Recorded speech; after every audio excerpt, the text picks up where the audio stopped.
লাভবাহিক ধ্বনিতে মুখর তাঁবুর নগরী মিনা, নফল ইবাদতে মশগুল মুসল্লিরা, মহান রবের নৈকট্য লাভের আশা।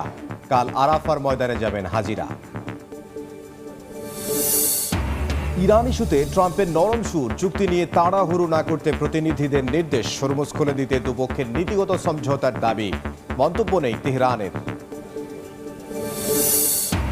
যুদ্ধবিরতির তোয়াক্কা না করে গাজায় নেতানিয়াহু বাহিনীর হামলা, একই পরিবারের 4 জন নিহত। ইসরায়েলের জোরপূর্বক বাস্তুচ্যুতির নির্দেশে ঘর ছাড়ছেন হাজারো ফিলিস্তিনি। এবং রুশ হামলায় কেঁপে উঠল ইউক্রেনের রাজধানী। ওরেশনিক ক্ষেপণাস্ত্রের আঘাতে নিহত 4। লুহান্সকে আক্রমণের জবাব বলছে মস্কো। ইউরোপের তীব্র নিন্দা। আন্তর্জাতিক সময়ের সঙ্গে আছি আমি ইমদাদুল হক। শুরুতে একটু দেশের খবর জানতে চাই। সরকারের 100 দিন পূর্তি উপলক্ষে রাজধানীর তেজগাঁওয়ে প্রধানমন্ত্রীর কার্যালয়ে আয়োজিত সংবাদ সম্মেলনে কথা বলছেন প্রধানমন্ত্রীর উপদেষ্টা ও প্রধানমন্ত্রীর কার্যালয়ের মুখপাত্র মাহাদি আমিন। সরাসরি যাব তার বক্তব্যে। যে বিচারের ভেতরে তার শাস্তি পাওয়ার কথা, সেটা অবশ্যই সুনিশ্চিত হবে ইনশাআল্লাহ। প্রতিটি ক্ষেত্রেই অপরাধী যারা আছেন তাদেরকে অবশ্যই শাস্তির আওতায় আনানো হচ্ছে। এক্ষেত্রে সরকারের অবস্থান কঠোরতম।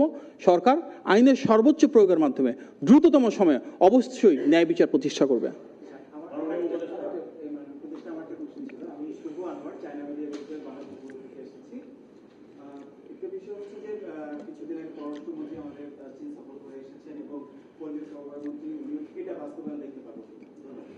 প্রথম প্রশ্ন যেটা, এখন পর্যন্ত সে ধরনের কোনো সুনির্দিষ্ট তথ্য নেই মাননীয় প্রধানমন্ত্রী কবে কোন দেশে যাবেন। যদি এটা নির্ধারিত হতো তাহলে আমরা সবাই একসাথে জানতাম।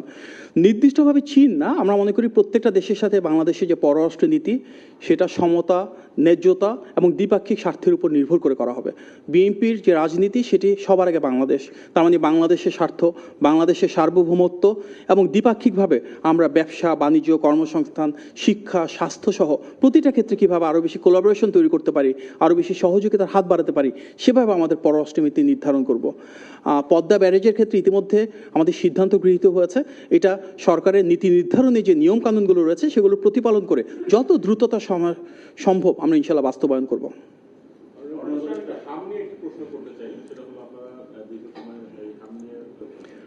দেখুন, আমরা ইতিমধ্যে দেখেছেন যে হামের টিকা কিন্তু বিদেশ থেকে নিয়ে এসেছি এবং গত 3 মাসে প্রায় 100% শিশুকে হামের টিকা নিশ্চিত করা হয়েছে।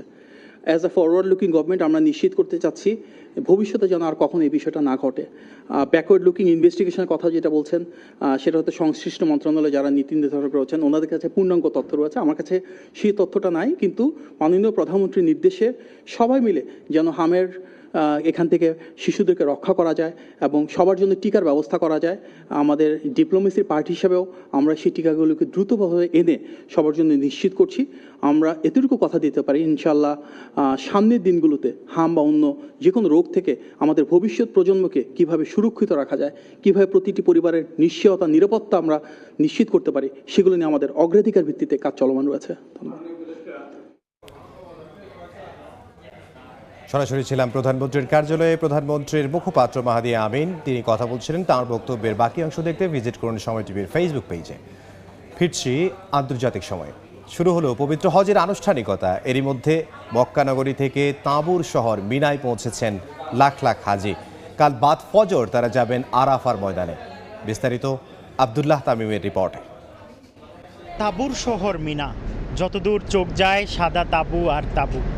এই মিনা থেকেই শুরু হয় হজের মূল আনুষ্ঠানিকতা।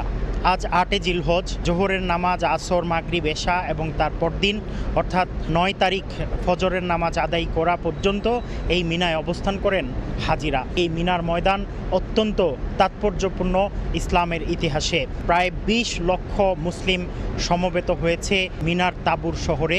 আগামীকাল 9 জিলহজ আরাফায় অবস্থান করেই হাজিরা হজ পালন করবেন। আরাফার দিন নবী করিম সাল্লাল্লাহু আলাইহি ওয়াসাল্লাম বলেছেন, আল হাজ্জু আল আরাফাতু, যে আরাফার ময়দানে অবস্থান করাই হচ্ছে হজ। আরাফার ময়দানে নবী করিম সাল্লাল্লাহু আলাইহি ওয়াসাল্লাম এত বেশি দোয়া করেছেন, তো উম্মতকেও সেই আরাফার দিনে দোয়া করার জন্য নির্দেশনা দিয়েছেন। এই ছিল পবিত্র ভূমি, পুণ্যভূমি তাঁবুর শহর মিনা থেকে সবশেষ খবর।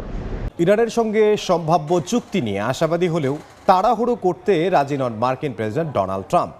চুক্তি নিয়ে নিজ প্রতিনিধিদের কোনো ধরনের তাড়াহুড়ো না করার নির্দেশ দিয়েছেন তিনি। এদিকে হরমুজ প্রণালী খুলে দিতে ওয়াশিংটন তেহরানের নীতিগত সমঝোতা হয়েছে বলে জানিয়েছেন এক মার্কিন কর্মকর্তা। এমনকি ইরান উচ্চমাত্রায় সমৃদ্ধ ইউরেনিয়াম সরিয়ে ফেলতে বা ধ্বংস করতে প্রতিশ্রুতিবদ্ধ বলেও দাবি করা হয়েছে। তবে এসব বিষয়ে কোনো মন্তব্য করেনি তেহরান। আন্তর্জাতিক সময় আরও থাকছে। ভারতের কর্ণাটকে পানিতে ডুবে 10 জনের মৃত্যু, জীবিত উদ্ধার 3। চীনের দক্ষিণ পশ্চিমাঞ্চলে ভয়াবহ বন্যায় 3 জনের প্রাণহানি, এখনো নিখোঁজ অন্তত 17। যুদ্ধবিরতি লঙ্ঘন করে গাজায় আবারও হামলা চালিয়েছে ইসরায়েলি বাহিনী। এতে একই পরিবারের 4 জন নিহত হয়েছেন, যাদের মধ্যে 6 মাস বয়সী এক শিশুও ছিল। গাজার স্বাস্থ্য কর্তৃপক্ষ বলছে যুদ্ধবিরতি শুরুর পর থেকে এখন পর্যন্ত প্রায় 900 ফিলিস্তিনিকে হত্যা করেছে দখলদার বাহিনী। এদিকে গাজার পূর্বাঞ্চলে তথাকথিত ইয়েলো লাইন সামরিক বাফার জোনের ভেতরে বাড়িঘর ও বেসামরিক স্থাপনা গুড়িয়ে দেওয়ার অভিযানও চালিয়ে যাচ্ছে ইসরায়েলি বাহিনী। একই সঙ্গে দেইর আল বালাহ এলাকায় নতুন করে বিমান হামলায় হাসপাতাল সংলগ্ন এলাকায় ব্যাপক ক্ষয়ক্ষতি হয়েছে বলে জানা গেছে। আন্তর্জাতিক সময় আরও থাকছে। জাপানেও আতঙ্ক ছড়াচ্ছে হাম। চলতি বছর আক্রান্তের সংখ্যা ছাড়িয়েছে 400। টিকার হার কমে যাওয়া ও আন্তর্জাতিক ভ্রমণ বৃদ্ধি কারণ বলছেন বিশেষজ্ঞরা। আবাসন সংকট, বাড়ি ভাড়া কমানোর দাবিতে স্পেনের রাজধানী মাদ্রিদে বিক্ষোভ করেন হাজারো ভাড়াটিয়া ও অধিকার কর্মীরা। স্থানীয় সময় রোববার শহরের বিভিন্ন সড়কে মিছিল করেন তারা। তাদের অভিযোগ, আবাসন খাত এখন সাধারণ মানুষের প্রয়োজন নয়, বরং ব্যবসা ও মুনাফার মাধ্যম হয়ে উঠেছে। স্পেনে বাড়ি ভাড়া এতটাই বেড়েছে যে সাধারণ পরিবারের পক্ষে বাসা ভাড়া নেয়াই কঠিন হয়ে পড়েছে। বিশেষ করে দীর্ঘমেয়াদী ভাড়া সুরক্ষা না থাকায় কয়েক বছর পর পর বাসা ছাড়ার অনিশ্চয়তায় ভুগছেন ভাড়াটিয়ারা।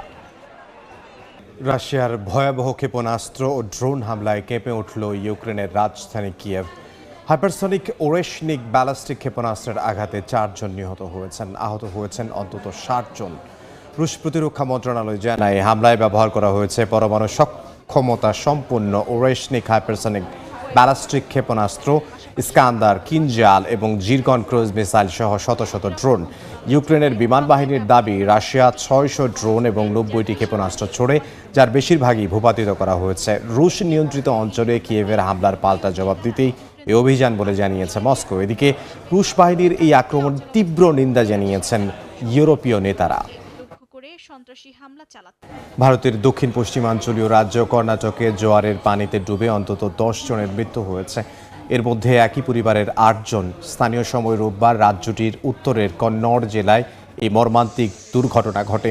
শিরালি গ্রামের প্রায় 14 জন শামুক সংগ্রহ করতে আলভেকৌডি মোহনায় নামেন। এ সময় হঠাৎ জোয়ারের পানি বেড়ে যাওয়ায় কয়েকজন কাঁদায় আটকে পড়েন এবং ডুবে যান।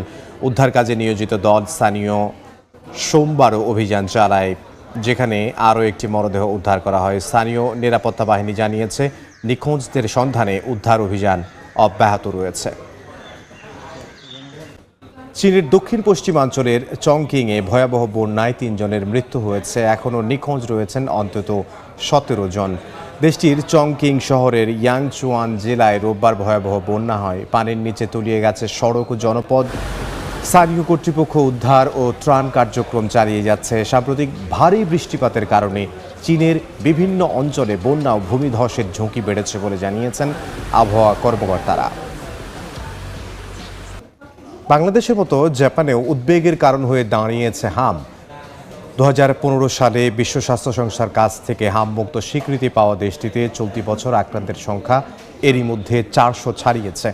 জাপানে শিশুদের জন্য 2 ডোজের বিনামূল্যের হাম টিকা কর্মসূচি চালু থাকলেও কোভিড-19 মহামারীর পর দ্বিতীয় ডোজ টিকা গ্রহণের হার 95% নিচে নেমে গেছে। বিশেষজ্ঞদের মতে হাম প্রতিরোধে অন্তত 95% মানুষের টিকার আওতায় থাকা জরুরি। টিকাদানের হার কমে যাওয়ায় রোগ প্রতিরোধ ক্ষমতাও দুর্বল হয়ে পড়েছে। বাংলাদেশে যেখানে শিশুদের সংক্রমিত হওয়ার ঝুঁকি বেশি, সেখানে জাপানে উদ্বেগের কেন্দ্রবিন্দুতে রয়েছেন বয়স্করা। চীনের মহাকাশ অভিযানে যুক্ত হলো নতুন অধ্যায়। সফলভাবে উৎক্ষেপণ করা হয়েছে শেনঝো 23 মহাকাশ যান। 3 নভোচারীকে নিয়ে তিয়ানগং স্পেস স্টেশনের পথে যাত্রা শুরু করেছে বেইজিংয়ের নতুন মানব মিশন। তাদের একজন সেখানে পুরো 1 বছর অবস্থান করবেন। চীনের জিউকুয়ান স্যাটেলাইট উৎক্ষেপণ কেন্দ্র থেকে স্থানীয় সময় রোববার গভীর রাতে উৎক্ষেপণ করা হয় সেনজো 23 মহাকাশযান। লং মার্চ 2F রকেটের মাধ্যমে যাত্রা শুরু করা মহাকাশযানটি উৎক্ষেপণের প্রায় 10 মিনিট পর সফলভাবে নির্ধারিত কক্ষপথে প্রবেশ করে।